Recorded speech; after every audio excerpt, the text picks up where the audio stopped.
بسم الله الرحمن الرحیم.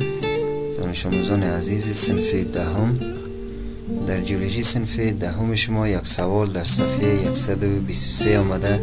سوال نمبر 7 است که لاوا در کدام حالت به سطح زمین بیرون می آید؟ گزینه الف وقتی که قشر زمین نازک و ضعیف باشد، ب در صورتی که کدام مجرای تکتونیکی وجود داشته باشد، جیم الف و ب درست است و دال هم هیچ کدام.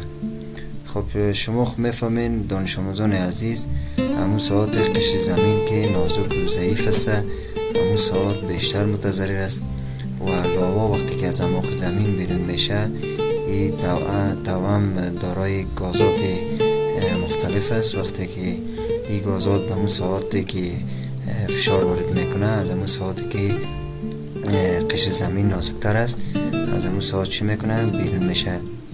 و همچنان در صورتی که گفته کدام مجرای تکتونیکی وجود داشته باشد، شما حرکات تکتونیکی زمین رو میفهمین. وقتی که در ساعات مختلف حرکات تکتونیکی صورت گرفته، همون ساعتی که شکست ها درزه ها که وجود داشته، معمولا مواد لاوا از همون ساعت چی میکنه؟ زیادتر و بیشتر به بیرون فوران میکنه.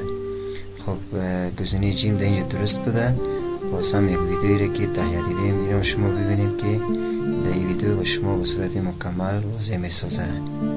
کند که آرام راهش را به بیرون پیدا کند و این است که آن متریال ها از میان پوسته زمین راهش را آرام به سطح زمین پیدا میکند و به صورت آتش فشان فوران میکند.